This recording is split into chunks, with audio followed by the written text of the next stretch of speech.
His father was ever a man of few words. Even when Liam is on the other side of the world, with a new name and unfamiliar clothes, facing a committee of robed men who have come to sit in judgment of him, he will be able to recall the astonishing day that turned his father garrulous.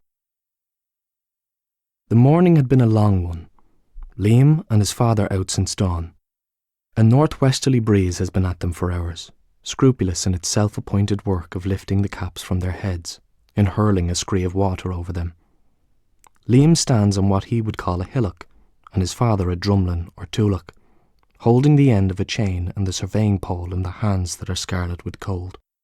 He is scrawny, in short trousers and a handed-down jacket that has been mended and remended by his mother. Her patches, with their fretted edges, have to Liam the fascinating appearance of postage stamps. He likes to rub at the stitches, those marks of maternal patience and devotion, with the side of his thumb. He imagines, at night, when he catches sight of the jacket hanging on a peg, that it might take off through the darkness on a journey across oceans and mountains, borne along by his mother's faceless, stateless stamps. Not that he would tell anyone this. At 10 years old, he has lately attained the awareness that such flights of fancy should not be divulged. The year is 1865. The place a narrow promontory of land lapped on either side by cold blue inlets, a peninsula, stretching out into the Atlantic like an imploring hand, the westernmost scrap of Europe before it surrenders to icy cross-currents of a vast ocean. As Liam waits there, on his hillock, buffeted nearly off his feet by saline gusts, he brings up a hand to worry at the corner of his elbow patch. A minuscule snarl resides there, a place where his mother has been obliged to knot and retie her darning thread, something he knows she is loath to do. He is startled by a sudden noise.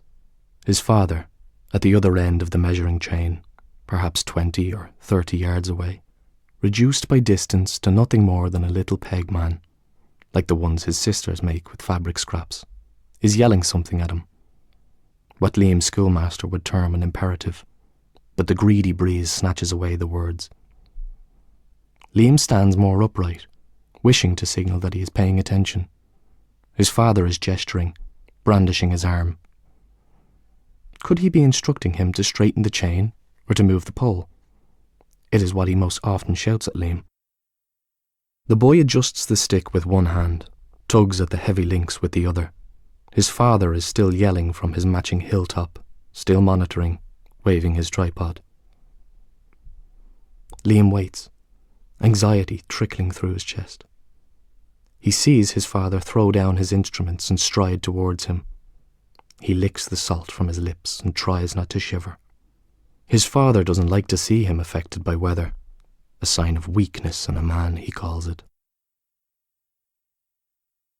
What does Tomás see as he walks from the pinnacle of one drumlin to the next, counting his strides as is his habit? The bedraggled figure of his only son, faithfully holding the surveying pole, a child dear to his heart, whom he will perhaps take back to their lodgings soon because this is no weather to stay out in, a person too young for the job he has been given. If only it were so. Tomás, as he feels the slope of the first drumlin level out under his boots, and then the incline of the second start to lift him up, sees only this.